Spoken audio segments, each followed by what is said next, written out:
Friends, again welcome to my channel.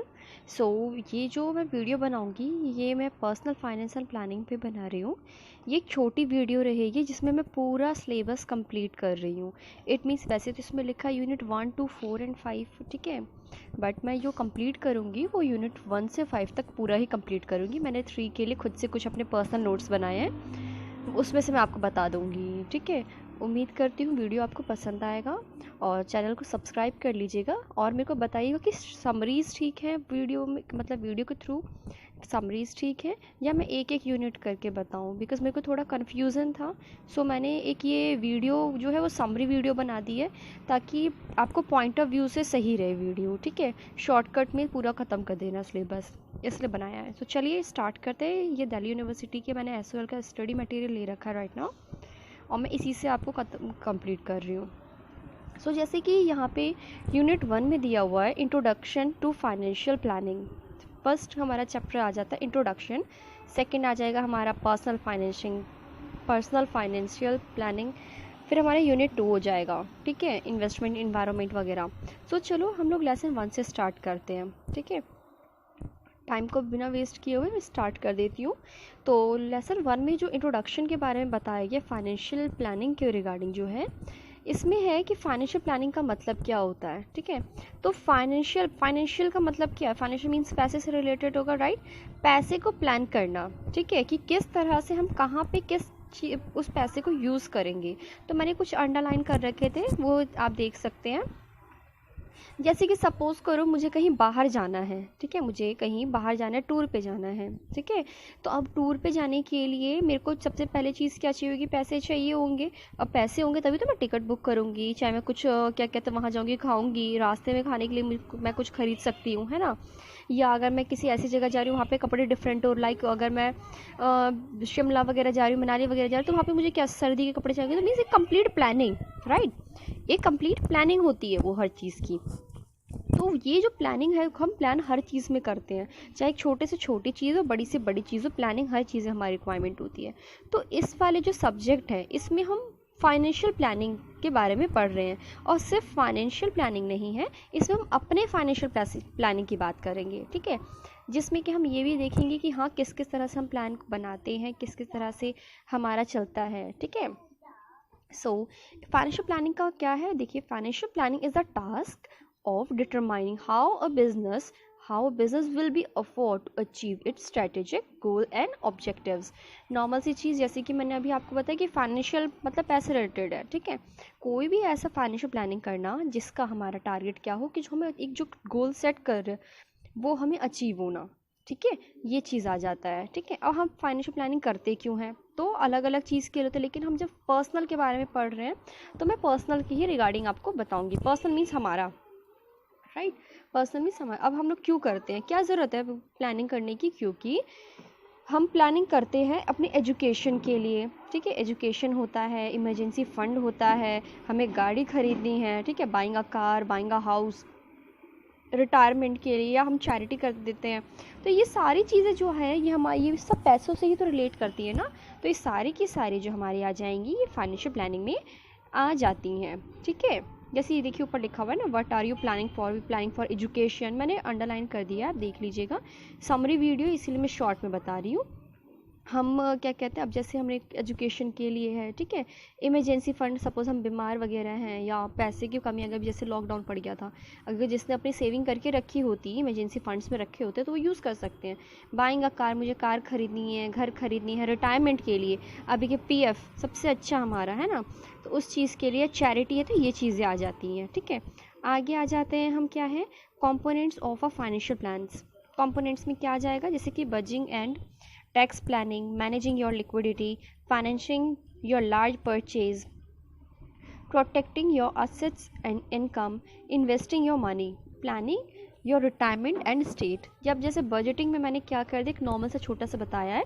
Budgeting is the process, again repeat कर रही हूँ, budgeting is the process of forecasting future expense and saving. First आगे budget करना यार, normal सा budget, ठीक है। उसके बाद इसको स्टेप्स में डिवाइड कर दिया गया है, ठीक है। उसके बाद आपका ये है सेकंड स्टेप है आपका स्टैब्लिशिंग योर इनकम, कि मतलब जो फर्स्ट है हमारा बजट को कैसे किया जाए, कैसे बजट बनाया जाए अपना जो टैक्स प्लानिंग के लिए, वो है ये। ठीक है, तो मैंने अंडरलाइन कर दिया है, ये एग्ज़ाम के पर्पज़ से मैंने अंडरलाइन किया है। सपोज़ अगर इससे रिलेटेड कोई क्वेश्चन आए तो जो इंपॉर्टेंट है वो मैंने कर दिया है। ठीक है, कम में ज़्यादा चीज़ वो चीज़ कर दी है। ठीक है, क्रेडिट मैनेजमेंट वगैरह। ठीक है, तो ये चीज़ें मैंने इसमें कर दी है। नाउ ये देखिए, ये है इसमें planning and for financing, planning for protection of assets and income.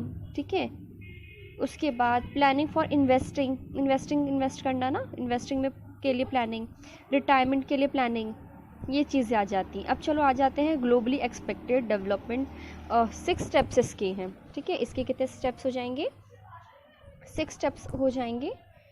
ठीक है, एक होता है शॉर्ट टर्म, एक होता है मतलब किस में आ जाता है ये, फर्स्ट जो इस्टेब्लिश फाइनेंशियल गोल्स हैं उसके 3 टर्म्स हैं। एक है शॉर्ट टर्म गोल, एक इंटरमीडिएट टर्म गोल एंड एक है लॉन्ग टर्म। जो शॉर्ट है वो छोटा सा ही होता है। ठीक है, इतना ज़्यादा इतना कम, तो मतलब नॉर्मल फिक्स करना। ठीक है, इंटरमीडिएट जो होता है मतलब हमने छोटी अमाउंट की है, मतलब नॉर्मल चीज़ें लेने की। लेकिन लॉन्ग टर्म वाला जो होता है, ठीक है, वो हमारे फ्यूचर के लिए जो हम करते हैं, 4-4 5 साल वाला जो करते हैं गोल, वो होता है हमारा लॉन्ग टर्म गोल में आ जाएगा। ठीक है, उसके बाद इसी तरह से ये ग्लोबल का है, पूरा कंप्लीट है। ठीक है, अगर इससे मतलब मेरे कहने का मतलब ये था कि अगर इस तरह का कुछ आता है कि ग्लोबली एक्सपेक्टेड आता है, अगर एक्सेप्टेड आता है अगर, तो इसमें आप 1.5 लेसन नंबर 1 का 1.5 वाला पॉइंट जो है उसमें से आप लिख सकते हैं। ठीक है, अगेन बोल रही है और समरी है, इसलिए मैं कंप्लीट नहीं कराऊंगी सारा, फटाफट मैं ख़त्म करूंगी पूरा सिलेबस। बाकी मुझे बीच का इतना इंपॉर्टेंट लगा नहीं, इसीलिए मैं साइड करते जा रही हूँ, क्योंकि सेम यही चीज़ हम आगे चैप्टर्स में पढ़ने वाले हैं। जो आगे यूनिट्स है वो इसी सब चीज़ों से रिलेटेड अगेन हो जाएगा। अगेन रिटायरमेंट हमें पढ़ना, अगेन हमें इन्वेस्टमेंट पढ़ना है, सब चीज़ अगेन। अब आगे आ जाओ सोर्स ऑफ इन्फॉर्मेशन, हमें इन चीज़ों के बारे में कैसे पता चलेगा। ठीक है, एक तो प्रिंट एंड मीडिया।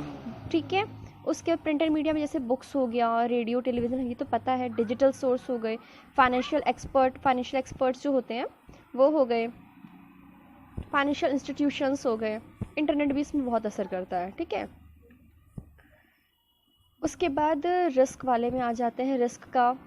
तो रिस्क में जो है वो मैं नॉर्मल से बताऊं कि रिस्क जो है वो तो हर काम में होगा ही होगा। ठीक है, अब इसमें 2 चीज़ बताई गई है, एक है रिस्क एक्सप्लोरर्स और दूसरा है मैनेजमेंट।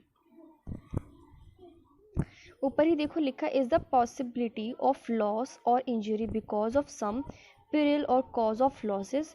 और मैनेजमेंट क्या है? Management is the process of planning, organising, staffing, leading and controlling human and physical resources in order to achieve the organisation's objectives and goals. Same वही है जो हमने पहले ऑलरेडी पढ़ चुके हैं। ठीक है, चलिए आ जाते हैं। सो हमारी ये यूनिट जो ये मतलब ये जो है ना, अभी मैं एक्चुअली इसको वापस नहीं कर रही हूँ, बिकॉज सेम यही चीज़ हम आगे पढ़ने वाले, टैक्स एंड स्टेट प्लानिंग, ये सब हम आगे पढ़ने वाले। ये हमारा यूनिट 2 और 3 में चला जाएगा। रिटायरमेंट हमारा सबसे लास्ट वाला चला जाएगा, रिटायरमेंट प्लानिंग। ठीक है, ये हमारा सबसे लास्ट वाला है। फिर फैमिली लॉज जो है, ये अगर आता है, सपोज करो आता है ना, लीगल एक्सपेक्ट्स आता है, तभी आप लेसन 1 ओपन कर लेना, वहाँ पर आपको मिल जाएगा। ठीक है, फाइनेंशियल प्लानिंग के रिगार्डिंग, वरना ये चीज़ हम जस्ट आगे पढ़ने वाले हैं। ठीक है, तो हमारा यूनिट 1 हम चैप्टर हमारा ख़त्म हो गया फर्स्ट। सेकंड चैप्टर पे आ जाते हैं, क्या कहता है सेकंड चैप्टर। सेकंड चैप्टर पे आ जाओ। अब आ जाते हैं हम पर्सनल पे। अभी हमने पढ़ा था फाइनेंशियल प्लानिंग, अब हम पढ़ रहे हैं पर्सनल। ठीक है, पर्सनल का क्या है वो बता देती हूँ, ये तो ऐसे ही लिख देते हैं। पर्सनल पे आ जाते हैं। पर्सनल का होता है, personal finance is a term, ये मेरा अपना पर्सनल नोट है, मैं उसमें से बता रही हूँ। Personal finance is a term that cover managing your money as well as saving and investing. क्या है पर्सनल फाइनेंस? वो है जो एक ऐसा मनी जो कि कवर करता है आपकी सेविंग को और इन्वेस्ट भी। ठीक है, इन्वेस्टिंग।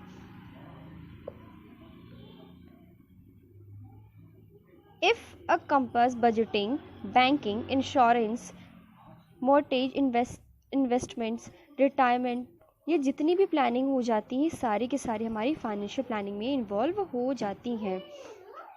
ठीक है, अब क्या है इसके प्रोसेसेस क्या क्या है वो जैसे लिखा हुआ है, identifying current financial situation, risk. ठीक है, मैनेजिंग रिस्क भी होता है ना। उसके बाद goal, mapping of assets, identifying risk. Means short में ये कि हम अगर पर्सनल फाइनेंस वाले में से अगर आता है what is the process of personal finance, so आप इसमें ये वाले लिख सकते हैं प्रोसेस क्या क्या है, ठीक है। तो ये देखो इसका शॉर्ट में ये मैंने लिख रखा है वैसे अपने पास, ये आप लोग के लिए, ठीक है। उसके बाद फाइनेंशियल गोल आप कैसे बनाते हैं उसके बारे में बताया गया है कि गोल आप कैसे बनाते हैं, ठीक है।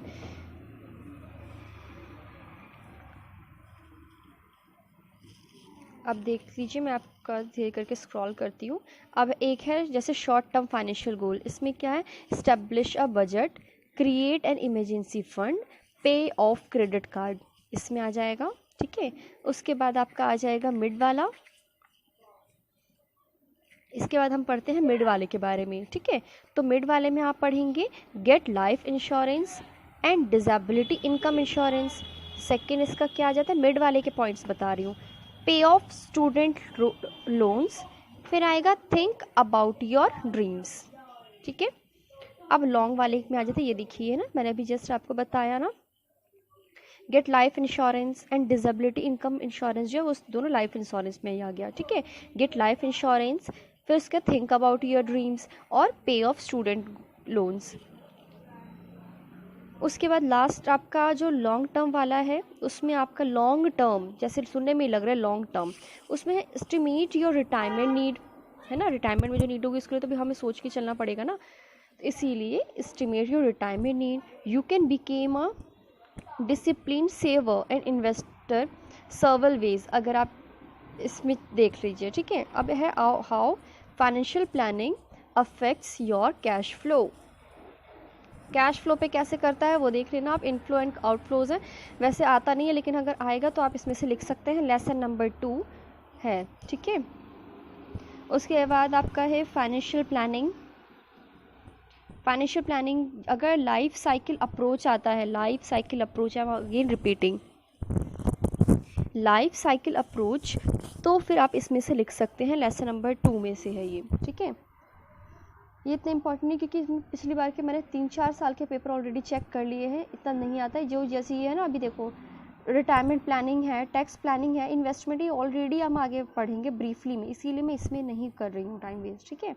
मैं सीधे इसको आगे बढ़ाई जा रही हूँ क्योंकि ये नॉर्मल सी चीज़ है, इसलिए मैं इसमें टाइम नहीं वेस्ट करूँगी। Evaluation of tax saving instrument, tax saving के लिए पीएफ है, इंश्योरेंस प्लान है, ठीक है।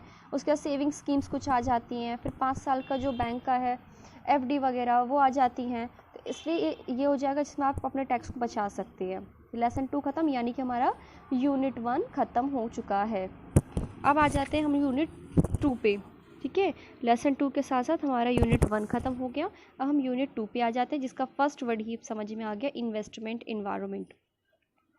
इन्वेस्टमेंट क्या होती है, investment, investment is an asset, इसमें इन्वेस्टमेंट का बताया है, इन्वेस्टमेंट इज एन एसेट और an item which is acquired with the objective of income generation in value aspirations, ठीक है।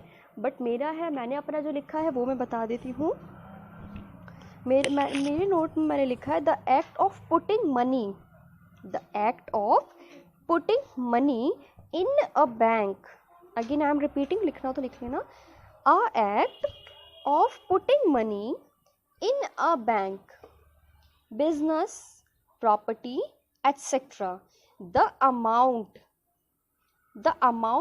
of money that you put in, कहने का मतलब नॉर्मल सा, अगर कोई पैसे अपने लेके बैंक में रख रखे हैं बिजनेस के लिए, प्रॉपर्टी के लिए, इस तरह से रखे हुए हैं, ठीक है। आप किसी चीज़ पे इन्वेस्ट कर रहे हो, जो इन्वेस्ट करने वाले पैसे जो हैं, जो अमाउंट है वही इन्वेस्टमेंट कहलाती है, ठीक है।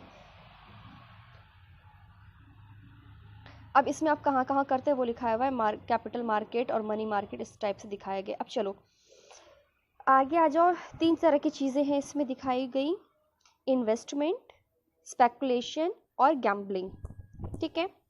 इन्वेस्टमेंट का तो मतलब मैंने बता दिया कि क्या होता है। अब सेकंड जो हमारा आ जाता है स्पेकुलेशन, इसका मतलब होता है सट्टा, सट्टा लगाते हैं ना, सट्टा ये, ठीक है।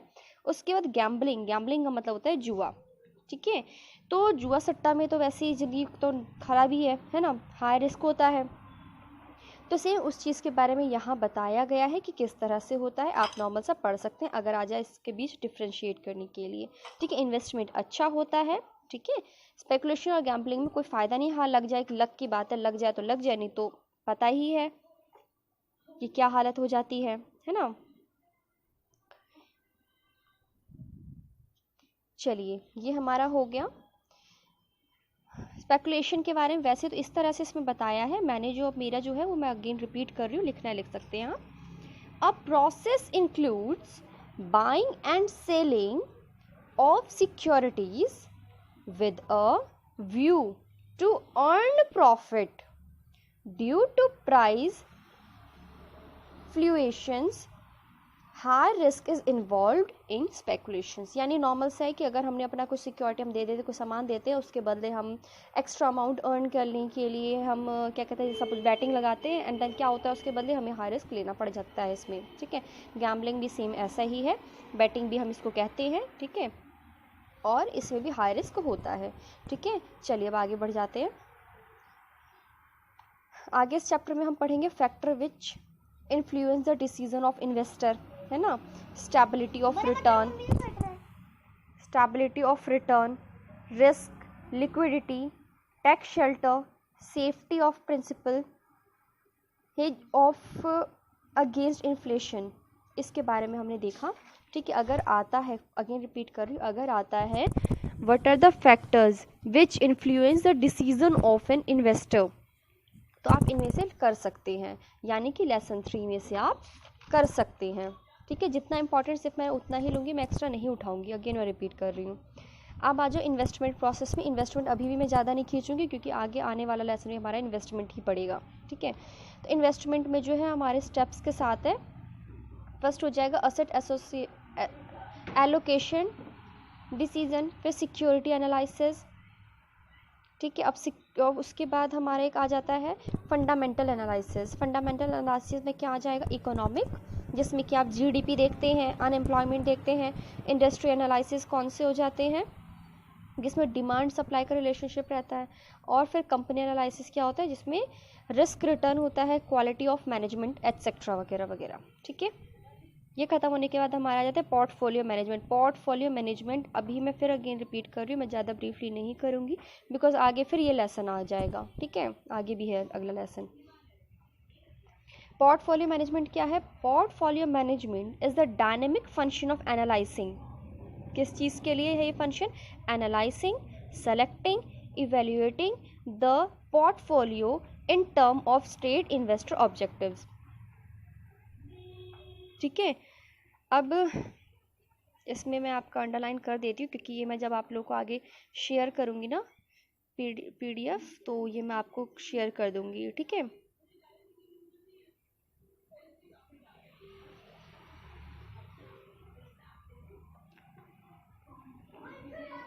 ये मैं आप लोगों के साथ शेयर कर दूँगी। ठीक है, एक तो होता है रियल एसेट और एक होता है फाइनेंशियल एसेट। ठीक है, आपको पता है रियल एसेट में क्या क्या होता है, जो रियल में से कि plant, building, machinery, gold, silver. और फाइनेंशियल वाले में क्या होता है, जैसे कि हमारे लोन एंड डिपॉजिट्स हो गए। ठीक है, कोई शेयर्स हो गए हमारे, तो ये चले जाते हैं उसमें। ठीक है, अब टाइप ऑफ इन्वेस्टमेंट अपॉर्चुनिटीज़, ये हम आगे फिर वापस पढ़ेंगे। ठीक है, जैसे लोग एफडीज वगैरह करते हैं, म्यूचुअल फंड्स वगैरह में पैसा लगाते हैं ना, या अलग अलग डिफरेंट टाइप चीज़ें हैं। ठीक है, अब आ जाओ इक्विटी शेयर। इक्विटी शेयर का मैं बता रही हूँ, इट इज़ इश्यूड, इसमें है मेंशन क्या जो मैं बताती हूँ, it is issued to the general public. Equity share holder do not enjoy and preferential rights with regard to repayment of capital and dividend। उसके बाद आपका इसमें आगे आ जाएगा बॉन्ड, इसमें आपका आ जाएगा आगे बॉन्ड क्या होता है, something that join 2 or more people और a group of people together. इससे ज़्यादा कुछ नहीं, बॉन्ड का मतलब एक ही होता है, something that join 2 or more people और group of people together. Bond मतलब एक ऐसी चीज़, ऐसा कुछ जो कि दो लोगों को या किसी बड़े ग्रुप को जोड़ने में मदद करे, वो सारा बॉन्ड में चला जाता है। म्यूचुअल फंड क्या होता है भाई, ये आगे है, मैंने शायद से ये एडवांटेजेस डिसएडवांटेजेस वगैरह हैं, तो मैं ये करूँगी नहीं। बॉन्ड जो मैंने अभी आपको बताया, शॉर्ट में समझाया, वही है बॉन्ड। आता है क्वेश्चन इसलिए मैंने बता दिया कि अगर बॉन्ड वाले, वैसे आता नहीं है, मतलब मैं आपको बता रही हूँ, अगर क्वेश्चन आता है ऐसे में तो लेसन 3 में बॉन्ड के बारे में लिखा हुआ है काफ़ी सारे, जैसे जंग बॉन्ड, फ्लोटिंग रेट बॉन्ड, ठीक है, तो आप इसमें से कर लेना। अब आगे आ जाओ म्यूचुअल फंड। म्यूचुअल फंड क्या होता है? Mutual fund is a professionally manage investment scheme usually run by an asset management company that brings together a group of people and invest their money in stock, bond and other securities। ठीक है, वैसे इसके बारे में काफ़ी बड़ा मैंने छोटा सा बताया, वीडियो को पॉज करके अपना कर लेना, वैसे मैं PDF शेयर कर दूंगी, ठीक है, इसमें ये लिखा नहीं है, मैंने खुद से अपना किया है, ठीक है। नाउ आगे हम पढ़ेंगे FD के बारे में, यानी फिक्स डिपॉजिट के बारे में। फिक्स डिपॉजिट क्या होता है? फिक्स डिपॉजिट का मैंने कर रखा है that an agreement with a bank in which you leave your money in an account for a particular length of time in order to get a higher rate of interest, that is fixed deposit। Okay, fix deposit यानी FD, ठीक है, इसके ऊपर हमें क्या कहते हैं, मिलता भी है, इंटरेस्ट रेट भी मिल जाते हैं। आगे हमारा आ जाता है, और भी इसमें आ जाता है, इसमें एक मिनट को चेक करने दीजिए, हाँ है ना। आगे हम पढ़ते हैं पब्लिक प्रोविडेंट फंड यानी PPF। क्या होता है ये? इसका ही मेरा अपना है। It is a long term investment scheme, I am again repeating that, it is a long term investment scheme with a lock in period of 15 years. ये एक लॉन्ग टर्म स्कीम है, इन्वेस्टमेंट स्कीम है, जो कि lock रहती है कितने 15 साल के लिए। Individual can start investing in PPF with the minimum amount is ₹500 per annum, ठीक है। आप इसको नॉर्मल 500 रुपये से भी स्टार्ट कर सकते हो, ये बहुत अच्छी होती है। इनफैक्ट मैंने भी सोच रखा है मैं भी करूँगी जब मेरी अर्निंग होगी तो, ठीक है। चलिए आ जाते हैं आगे, इसकी बेनिफिट्स बता दिए गए हैं। चलिए थोड़ा और आगे बढ़ जाते हैं। इसमें गोल्ड वगैरह का है ना? हाँ है। गोल्ड एंड बलियन, इसमें क्या है? Bullion is gold and silver that is officially recognized as being at least 99.95% pure and is in the form of bar of ingots। ठीक है, इस चीज़ में भी हम इन्वेस्ट करेंगे तो भी हमारे, क्योंकि इसके भी रेट बढ़ते घटते हमेशा रहते ही रहते हैं। अब फंड क्या है? फंड का मतलब होता है a sum of money that is collected for a particular purpose. Fund क्या है? अ सम ऑफ मनी जो कि कलेक्टेड होती है किसी पर्टिकुलर पर्पस के लिए, ठीक है। अब ये अलग अलग फंड डिवाइड कर दिया गया है, ठीक है। फंड के बारे में आया तो लेसन 3 को पकड़ लेना। अब आ जाओ भाई रियल एस्टेट से तो मतलब ही पता चल जाता है, हाँ, जैसे बिल्डिंग वगैरह हो गई, घर वगैरह हो गए, तो ये रियल एस्टेट में आ जाते हैं। Real estate investment refers to the purchase of property as an investment to generate income rather than using it as a primary residence। ठीक है, इसमें मुझे नहीं इतना अच्छे से लगा इसलिए मैंने खुद से उसको किया है, ठीक है। नाउ सर्टिफिकेट ऑफ डिपॉजिट यानी CD क्या होता है? ये एक certificate of deposit is essentially a contract. और certificate of deposit is essentially a contract होता है बिटवीन किसके? Individual and a financial institution, जिसके साथ हो रहा है फाइनेंशियल, उसके साथ हम ये है, ठीक है। जो एग्रीमेंट होता है उसको कहा जाता है सर्टिफिकेट ऑफ डिपॉजिट, ठीक है। चलिए अब लेसन नंबर 4 पे आ जाते हैं। ये रहा मैं जो सर्टिफिकेट ऑफ डिपॉजिट के बारे में बताया, यही है वो, ठीक है। चलिए आगे पढ़ते। रियल एस्टेट मैंने आपको बता ही दिया क्या होता है, ये खत्म हो गया। इसी के साथ साथ lesson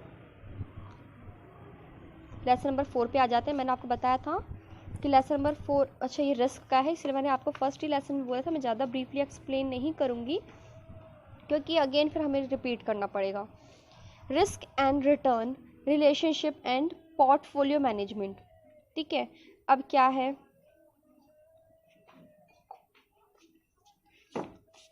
investment objectives are mainly two types. Investment के जो ऑब्जेक्टिव्स होते हैं मेनली टू टाइप के होते हैं। ठीक है, स्पेसिफिक मेजर रिस्क ऑब्जेक्टिव्स, इसमें दो पार्ट, इसमें है आपका first specific measure of risk, investor willingness, investors ability. उसके बाद है सेकंड नंबर आपका रिटर्न ऑब्जेक्टिव। दो पार्ट में क्या है, फर्स्ट होगा रिस्क, सेकंड हो जाएगा return. Risk and return, return में भी सेम इसी तरह का है, specific of return, desired return, required return and specific return objectives. ठीक है, अब मैं आपका एक बात इसको बता देती हूँ क्या है। ठीक है, the risk return spectrum is the relationship between the amount of return gained on an investment and the amount of risk। और रिस्क क्या होता है, पहले तो मैंने आपको बता दिया कि रिटर्न कहाँ पे गेन होता है। ठीक है, the amount of risk undertaken in that investment. अब the more returns out the more risk that must be undertaken. ठीक है, अब रिटर्न क्या है, रिवार्ड ऑफ इन्वेस्टमेंट आप समझ सकते हैं, रिवार्ड ऑफ इन्वेस्टमेंट आप रिटर्न को समझ सकते हैं। अब ये जो होती है ये अलग अलग पार्ट में डिवाइड होती है। ठीक है, इसमें अलग है, मेरे पास तो अलग ही है, चलिए मैं बता देती हूँ। रियलाइज्ड रिटर्न, रियलाइज्ड कौन सी होती है, the return which have been earn, जो हम ऑलरेडी अर्न कर चुके हैं वो होती है हमारी रियलाइज्ड रिटर्न। और एक्सपेक्टेड रिटर्न क्या होती है, जो हम एक्सपेक्ट करते हैं, अभी हमने इतना किया आगे हमें कितना मिल जाएगा, हमारी एक्सपेक्टेड रिटर्न होती है। ठीक है, उसके बाद हमारा जो इसके कंपोनेंट्स होते हैं रिटर्न के, ये टू है, revenue return and capital gain. Revenue return किसको करता है, तो देखो, it refer to cash inflow in the form of interest और डिविडेंड एटसेट्रा। ठीक है, और ये कभी नेगेटिव नहीं होगा। ठीक है, ये कभी भी ज़ीरो नहीं होता। अगर कंपनी अगर जैसे जिसका हमने शेयर अगर लॉस में जा रही तो फिर भी कुछ ना कुछ हमें मिलेगा, एकदम ज़ीरो नहीं हो जाएगा। और सेकंड हमारा आ जाता है capital gain, is the change in price of asset. ये एसेट में चेंज हो सकता है, जैसे कि कुछ चीज़ें उसके बदले हमें कुछ मिले तो एसेट में चेंज हो जाता है। टैक्स इशू वगैरह ये चीज़ें नहीं है, मैंने इसको पढ़ के देख लिया, इतना वो नहीं है।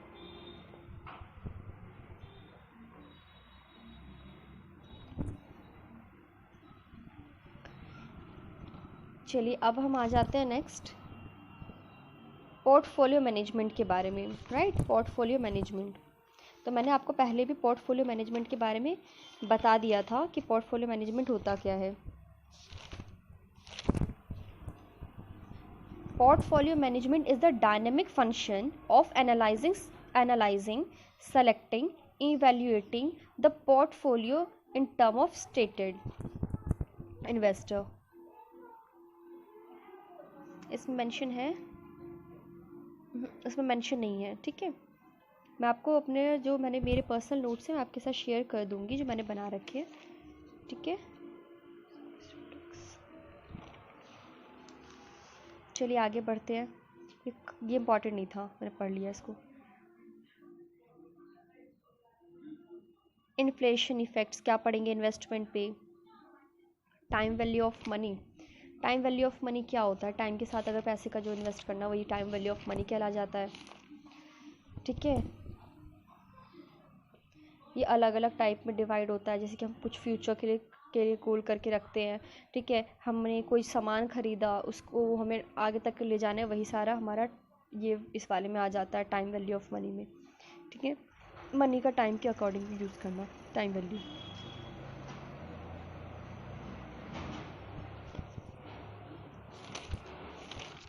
उसके बाद नेक्स्ट हमारा आ जाता है डाइवर्सिफिकेशन। इसमें हम क्या पढ़ते हैं, ये ना पोर्टफोलियो से रिलेट करता है, ठीक है, ये हमारा पोर्टफोलियो से रिलेट करता है। जहाँ पे हमने पोर्टफोलियो के लिए एक वर्ड पढ़ा था, अगेन उसका मैं थोड़ा कर बताती हूँ आपको पोर्टफोलियो का।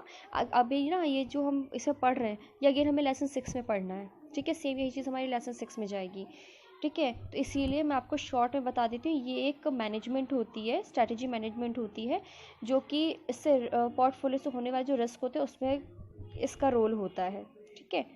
अब इसके बारे में हम लेसन 6 में पढ़ेंगे, इसीलिए मैं आगे बढ़ा रही हूँ, वीडियो को फटाफट से ख़त्म कर रही हूँ। सोर्स क्या क्या है, primary data and secondary data, ये इंपॉर्टेंट नहीं है ये बिल्कुल भी, ये मैंने रीड कर लिया था। म्यूचुअल फंड्स में ऑलरेडी बता चुकी हूँ, उसको ब्रीफली में बता दिया थोड़ा सा किस किस तरह से होते हैं, पोर्टफोलियो का क्या क्या इसके ऊपर रिलेट करते हैं। अगर क्वेश्चन आता है तो उसमें से करना, अदरवाइज़ नहीं।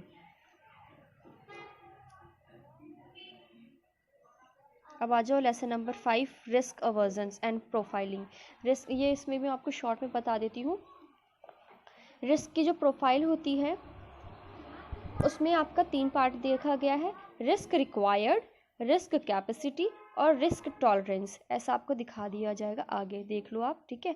रिस्क रिक्वायर्ड क्या है वो आप देख लो, to achieve the clients goal from the financial resource available, ठीक है।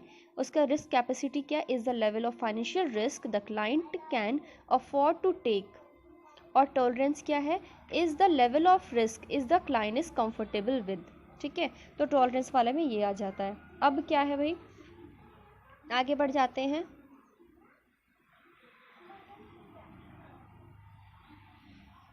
इसमें सेम वही है कि रिस्क रिक्वायर्ड, कैपेसिटी और टॉलरेंस को थोड़ा सा ब्रीफली बता दिया गया है कि ये रिस्क के प्रोफाइल होते हैं। अब चलो आ जाओ भाई, how to create a risk profile. Risk profile वाले में क्या है, इसमें होंगे willingness to take risk and ability to take risk, आगे यही है, देखो यहाँ पे मेंशन है ना, मैं दिखा देती हूँ आपको, अंडरलाइन कर देती हूँ इस चीज़ को।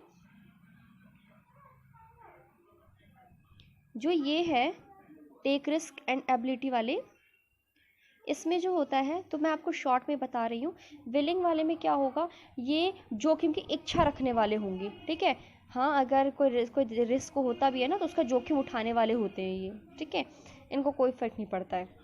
और दूसरा जो आपका एबिलिटी वाले होंगे वो क्या होते हैं, वो जोखिम की क्षमता रखते हैं। क्षमता का मीन्स क्या होता है, एबिलिटी यानी क्षमता है ना, रिस्क की जो क्षमता रखते हैं कि हाँ अगर कुछ नुकसान होता भी है ना तो भी कोई दिक्कत नहीं है।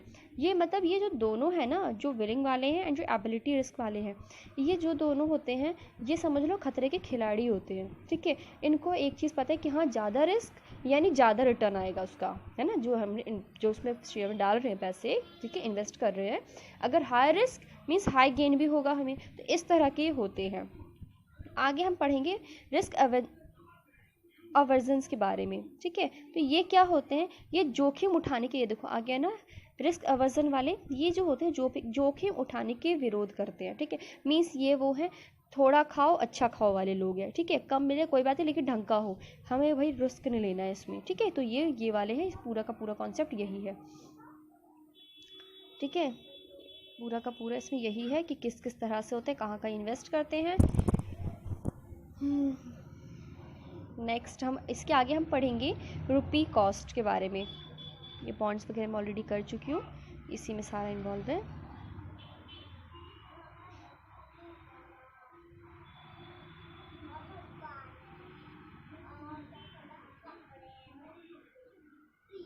एसेट्स क्लासेस, उसके बाद investment and return,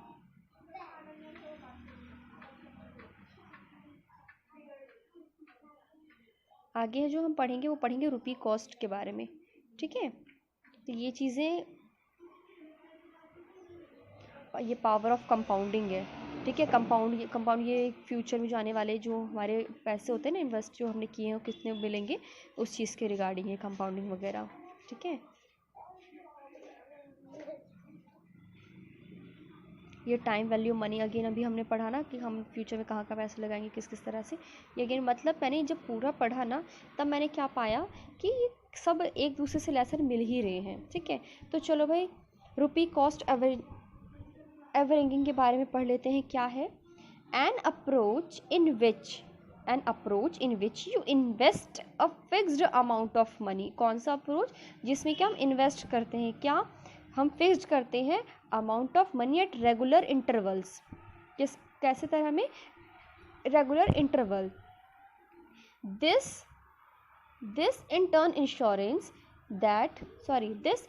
ensures that you buy more shares of an investment when prices are low।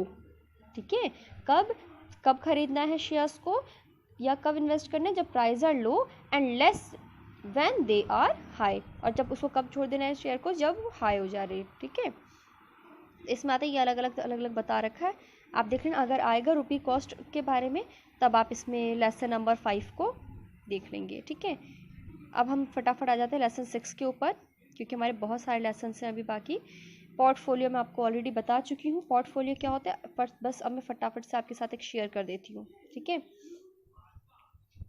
Portfolio is a collection of financial investment. Like कैसा पोर्टफोलियो, किस चीज़ का कलेक्शन है? फाइनेंशियल इन्वेस्टमेंट करता है कैसी चीज़ें में? जैसे कि stocks, bond, commodities, cash and cash equivalents. ठीक है,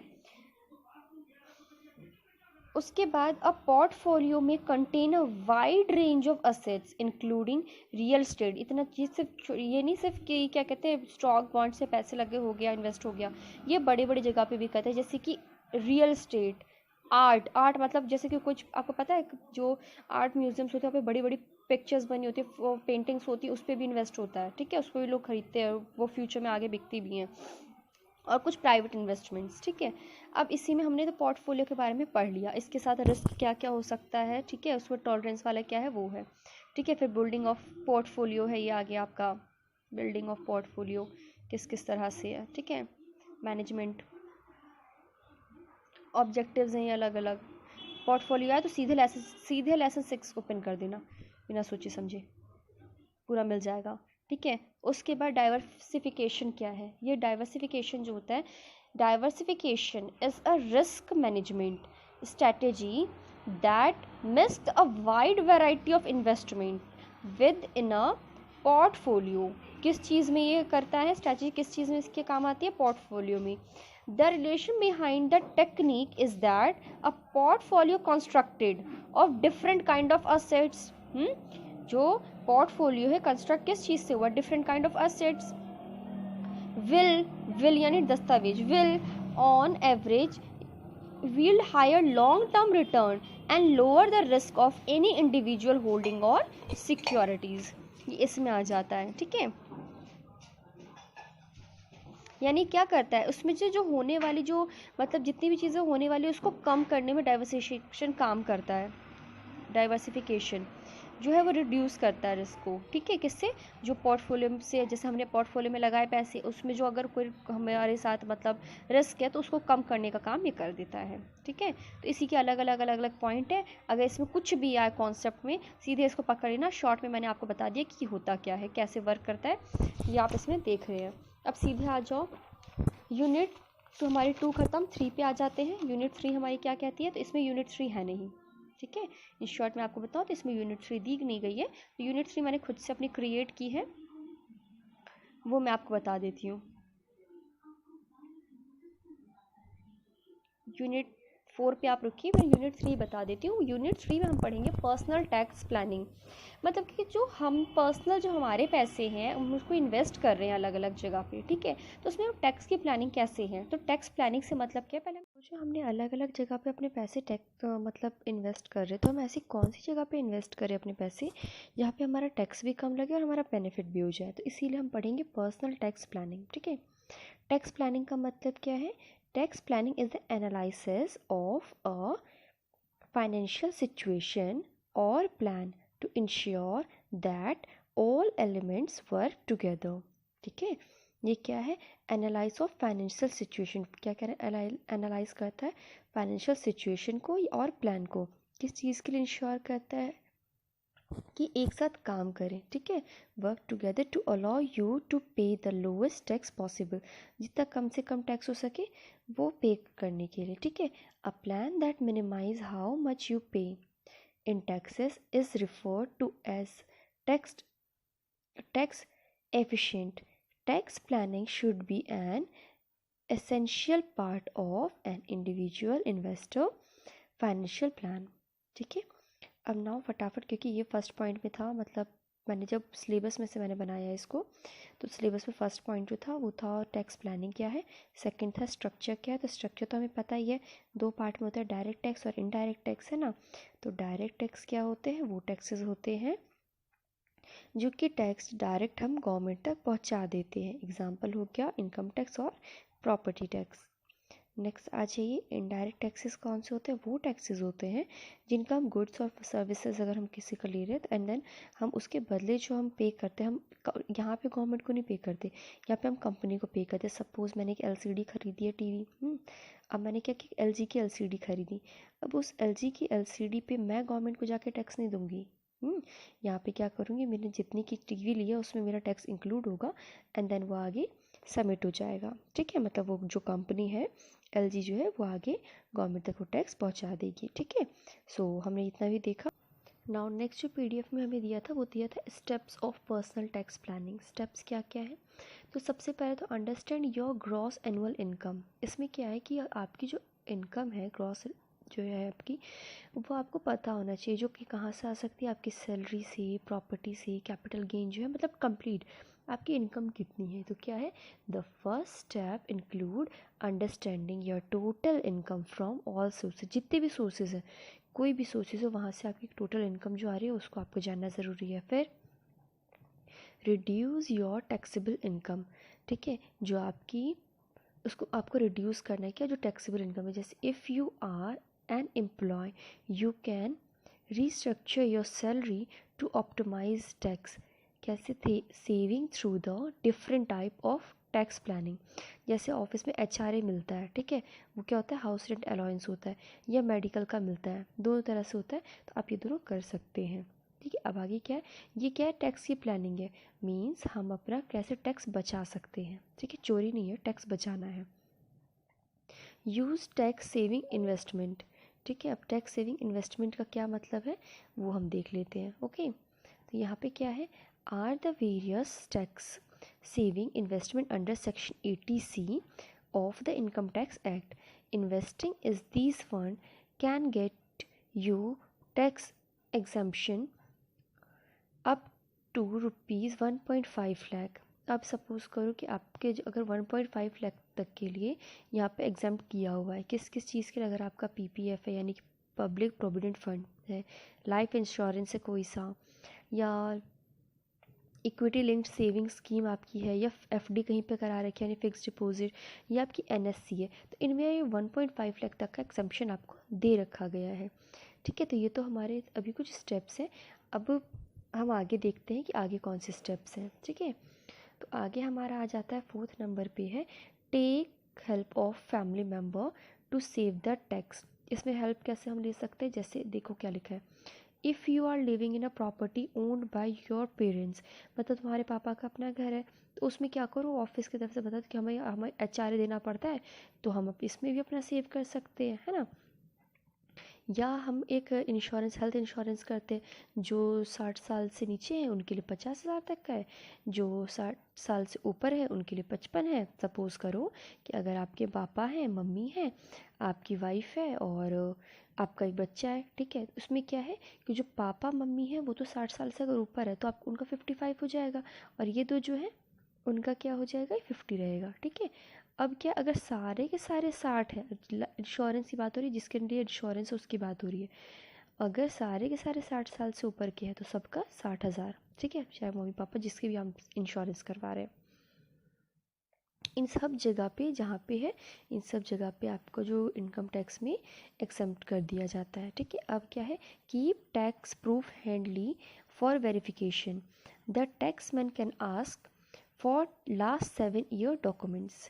आगे, file your taxes before deadline. ठीक है, इसका भी जो आपको याद रखने वाली चीज़ें हैं वो है ये, do so will help you get a quick refund in your tax liability is below the tax you have already paid। ठीक है, now school tuition fees of first two children are eligible for tax deduction under section 80C, यानी कि आपके अगर 2 बच्चे हैं, पहले जो 2 बच्चे हैं उनकी जो स्कूल में जो ट्यूशन फ़ी लगती है वो आपकी एग्जम्प्ट कर दी जाएगी, ठीक है। उसके बाद आगे है tax exemptions and deduction for individuals के लिए। तो डिडक्शन का मतलब क्या होता है? A particular amount which is reduced from an individual's total tax liability is called an income tax deduction, ठीक है। जैसे कि इसमें हमारे ऑफिस में पीएफ भी कटता है लोगों का, ठीक है, या एनपीएस किसने कर रखा होता है वो कर डिडक्ट होता है, तो ये डिडक्शन में आ जाता है, ठीक है। ये एक टाइम के लिए मतलब लंबे समय के लिए सेव होता रहता है। एग्जाम्पशंस क्या होते हैं? अब एग्जाम्पशंस क्या होते हैं? A particular income which is exempt from tax and thus not included in one's total tax liability is called an income tax exemptions. जैसे हाउस रेंट हो गया, मतलब एचआरए आपका हो गया, ठीक है, या लॉन्ग टर्म कैपिटल गेन हो गया, इस तरह का, ठीक है। उसके बाद all serve for tax saving but what all serve for tax saving but tax avoidance. अब अच्छा, आपका जो आगे नेक्स्ट आएगा ना, वो चैप्टर में आ रहा है आपका अवॉइडेंस था, ठीक है, तो इसके बारे में हमें पढ़ना है, ठीक है। अब avoidance aim to minimize tax while the tax evasion हम पढ़ते थे ना, अवॉइडेंस एंड इवेशन, उसके बारे में आपका नेक्स्ट है, तो आप लोग को तो अच्छे से पता होगा, ठीक है। बट फिर भी इसको मैंने बस नॉर्मल से इसका डेफिनेशन लिख दिया था, ठीक है। Tax evasion is deemed a form of not paying tax. Tax planning on the other hand help business to ensure tax efficiency। ये मैंने अपना छोटा सा नॉर्मल में लिख दिया था कि टैक्स की बचत के लिए, मतलब जो सर्व है वो टैक्स अवॉइडेंस, टैक्स में बचाव करता है, ठीक है, मतलब, और ये इवेशन जो होता है वो चोरी वगैरह, मैंने ऐसे लिख दिया था, ठीक है। तो ये तो मेरा यूनिट 3 मैंने ऐसे कंप्लीट की है, ठीक है। चलो यूनिट 4 की तरफ चलते हैं। यूनिट 4 में इसी से आपका शॉर्ट में बता देती हूँ। वैसे तो मेरी बहुत मोटी है, पूरी की पूरी मेरी देख रहे हो आप, ये पूरी की पूरी मैंने इसी से कंप्लीट की है, ठीक है, पूरा फाइनेंस का ही है। बट अब फटाफट यूनिट 4 कर देते हैं, जो कि मैंने सिर्फ वीडियो के पर्पज से बनाया। इंश्योरेंस प्लानिंग का क्या, अब हमने आगे हमने पढ़ लिया टैक्स हमें बचाना है, अब हमें पता चल गया अच्छा जी इंश्योरेंस हमारा बच सकता है ना। इंश्योरेंस करने से इंश्योरेंस हम प्लान कर सकते हैं, इतना सारा हमने पढ़ा, यूनिट 1 2 3 पढ़ के ख़त्म कर दी। इसमें हमने क्या देखा कि हम अपने पैसे को कहाँ कहाँ लगा सकते हैं, कहाँ पैसे बचा सकते हैं, कहाँ टैक्स हम कटौती कर सकते हैं अपनी, ठीक है। अब हमने पता चल गया कि इंश्योरेंस से भी हमें छूट मिलती है। तो अब क्या है tax insurance planning is critical component of a comprehensive financial plan that include evaluating risk and determining the proper insurance coverage to mitigate the the change of recovering partly or fully are assured by having insurance का मतलब normal सा वही, अगर आप कभी फंसते हो कि फ्यूचर में आपको ज़रूरत पड़ेगा तो आपको एक इंश्योरेंस रखना ज़रूरी है। क्यों हम करेंगे?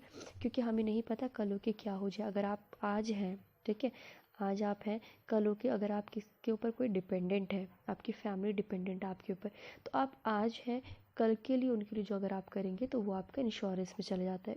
ये ज़रूरी नहीं है कि सारे का सारा जो इंश्योरेंस है वो सारे का सारा मरने के बाद के ही काम आता है, बट कुछ ऐसे इंश्योरेंस होते हैं जो कि हम आपके पहले ही भी काम आते हैं, जैसे कि हम बच्चों की पढ़ाई के लिए करते हैं, ठीक है, या हम कार इंश्योरेंस करते हैं, घर का इंश्योरेंस करते हैं, तो कुछ भी इंश्योरेंस प्लानिंग मतलब यही है किसी भी चीज़ की लाइफ को कवर करना, ठीक है। अब क्या विल क्या होता है, मैं आपको बता दूँ, विल एक डॉक्यूमेंट होता है, ठीक है, या तो विल को डॉक्यूमेंट समझ सकते हैं किसी भी तरह का, जैसे कि देखो, जो कि जैसे जब हम इंश्योरेंस बन करते हैं तो एक पेपर होता है ना जिसमें साइन वगैरह करते तो वही है विल। देखो, a will also known as last will and testament is a legally enforceable declaration of how a person want their property and asset distribute after death. Will a person can also recommend a guardian for their minor children and make provision for any serving pets. कहने का यही मतलब है कि जो एक will, जो दस्तावेज उस पर लिखा रहता है, बोलते हैं ना कि क्या कहते हैं, जिसके नाम पे है और फिर नॉमिनी का नाम लिखा होता है, उसका अगर छोटा बच्चा है तो उसको भी इंक्लूड कर दिया जाता है कि हाँ इतना छोटा है तो उसको मिलेगा इसके इसमें से। तो वही विल है, मतलब एक डॉक्यूमेंट जिसके अंदर सब कुछ लिखा होता है, दस्तावेज, ठीक है, जिसके अंदर सब कुछ लिखा होता है। इंश्योरेंस को 2 टाइप में डिवाइड किया गया, एक है लाइफ इंश्योरेंस, एक है जनरल इंश्योरेंस। लाइफ इंश्योरेंस कौन सा होता है? लाइफ इंश्योरेंस वो होता है जो कि आप ज़िंदगी का इंश्योरेंस करते हैं, ठीक है। अगर आप ज़िंदगी के साथ भी, ज़िंदगी के बाद भी वाला इंश्योरेंस करते हैं तो वो आ जाता है आपका लाइफ इंश्योरेंस। जनरल इंश्योरेंस कौन सा आ जाता है?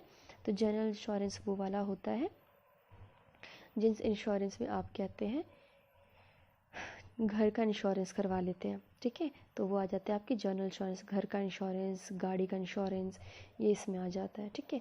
चलिए यूनिट 5 पे हम आ जाते हैं। यूनिट 5 पे हमारी रिटायरमेंट की। अब भाई हमने क्या किया, घर का इंश्योरेंस करवा लिया, ठीक है। उसके बाद हमने अच्छी सैलरी वगैरह कर ली, छोटी छोटी जगह पे हमें टैक्स बचा लिए। अब हम क्या करेंगे, हमने पोर्टफोलियो मैनेजमेंट भी देख लिया, ठीक है। हमने म्यूचुअल फंड्स देखे क्या होते हैं, स्टॉक मार्केट देखे, अब सब कुछ हमने कर लिया। तो अब हमारे पास हम होने वाले बूढ़े कुछ समय में, ठीक है। तो उसके लिए हम पहले से प्लान करेंगे ना, तो वही आ जाता है रिटायरमेंट प्लानिंग, ठीक है। रिटायरमेंट प्लानिंग का क्या है, उसमें जो डिफरेंट डिफरेंट चीज़ें, एक तो हो जाएगा क्रेडिट वर्ड पढ़ने में आएगा, ठीक है। उसके बाद फिर हाउस फाइनेंशिंग हाउस आ जाएगा, फिर मॉर्टेज लोन होता है, फिर रिजर्व मॉर्टेज होता है। इनके बारे में चैप्टर में दिया गया है, ठीक है। तो ये मैंने शॉर्ट में बस बना रखा है, मैं उसमें आपको बता देती हूँ। क्रेडिट क्या है?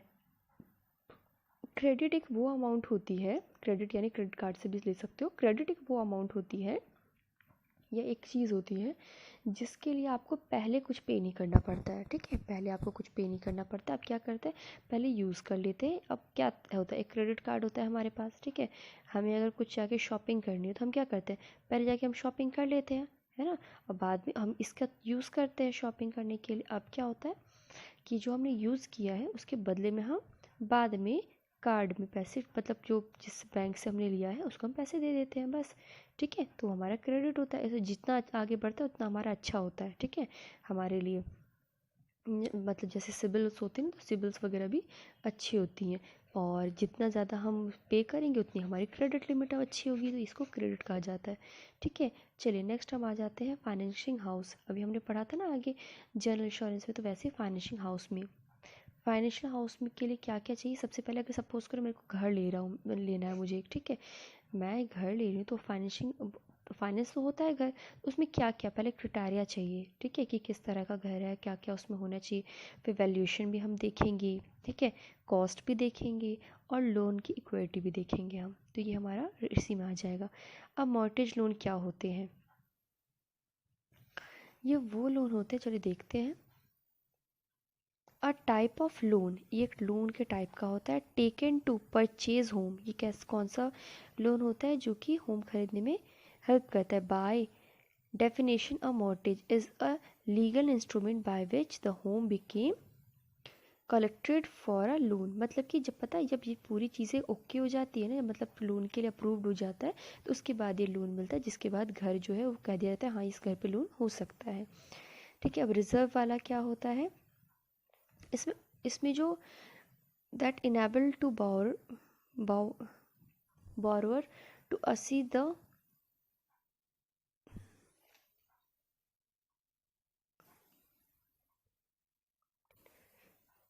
unencumbered value of the property. The loan are typically promoted to older homeowner and typically do not require monthly mortgage payment, ठीक है। इसमें मंथली मॉर्टगेज पेमेंट की कोई सीन नहीं है, ठीक है। आगे आ जाते हैं एजुकेशन फाइनेंसिंग का। एजुकेशन का भी फाइनेंस होता है। इसमें क्या होता है कि जो हम लोन लेते हैं ना, तो उसमें या तो लोन जो होता है वो बच्चे के हिसाब से दे दिया जाता है, या तो पेरेंट्स के उसके अकॉर्डिंग दे दिया जाता है कि हाँ फैमिली में कोई है वो इसका लोन का पे करेगा, ठीक है। क्रेडिट कार्ड मैंने आपको ऑलरेडी बता ही दिया क्या होता है। ओवरड्राफ्ट अब क्या होता है, overdraft is an option offered in a bank account that prevent check, ATM or debit card transactions, as well as where account balance to fall below zero and triggering an overdraft fees or a non sufficient fund यानी NSF। Overdraft के बारे में भी हम लोग बहुत अच्छे जानते हैं, उसके प्रोटेक्शन के बारे में इसे पढ़ना होता है, ठीक है। अब रिटायरमेंट प्लानिंग क्या है? When a person get additional income after there retired, जब बूढ़े हो जाते हैं उसके बाद जो उनको पेंशन मिलती है वो रिटायरमेंट प्लानिंग में आ जाती है। थेफ्ट वर्ड का है, थेफ्ट वर्ड रिमेंबर रखना है कि थेफ्ट वर्ड जो है लेसन नंबर यूनिट 5 है, सबसे लास्ट लेसन, यानी कि लेसन नंबर 8 हो गई है, ठीक है। थेफ्ट वर्ड है, अगर थेफ्ट वर्ड आए तो लेसन 8 पकड़ लेना। when a person when a person for personal gain use your personal information without your permission, यानी कि एक मैं एग्जांपल देती हूँ, आपकी एक राशन वाले की दुकान पे जान पहचान है, एग्जांपल है बस इसका, ये नहीं कि राशन के से ले लो आप इसको, एक राशन वाले की दुकान से आपकी जान पहचान है, ठीक है। थेफ्ट यानी थीव जैसा लग रहा है सुनने में, राशन वाले से जान पहचान है, ठीक है। आपने अपने एक दोस्त को बताया भाई मेरी इससे जान पहचान है, मैं इससे यहाँ से सामान लेता हूँ। उसने क्या किया, आपके दोस्त ने जाके उसके यहाँ से 2-3 हज़ार रुपये, 4 हज़ार, 5 हज़ार रुपये का सामान उठा लिया आपके नाम पे, आपके जो खाता वाला जो होता है, ठीक है, उसमें लिखवा दिया कि हाँ उसके है। तो मतलब क्या है, उसने आपकी इन्फॉर्मेशन, आपकी चीज़ों का यूज़ किया, ठीक है, और आपको पता भी नहीं इस बारे में, तो वो ये आइडेंटिटी थेफ्ट में चला जाएगा। उम्मीद करती हूँ आपको वीडियो पसंद आया होगा। मैंने शॉर्ट में वीडियो को बनाने की बहुत कोशिश की, इससे ज़्यादा शॉर्ट मुझसे नहीं बन पाई, ठीक है। और मैं इसका जो लिंक होगा टेलीग्राम का मैं आपको डिस्क्रिप्शन में शेयर कर दूँगी, और मेरी प्रीवियस वीडियो भी ज़रूर देख लेना अगर वो अच्छी लगी होगी, क्योंकि प्रीवियस वीडियो में मैंने आपको मैनेजमेंट का यूनिट फर्स्ट बता दिया था। तो यूनिट का जो फर्स्ट था हमारा, उसमें ये था कि मेरे को पता चल जाएगा कि मैं यूनिट यूनिट करके बनाऊँ या शॉर्ट समरीज बना के चैप्टर्स ख़त्म कर दूँ, ठीक है। सो चलिए, बाय बाय, गुड नाइट।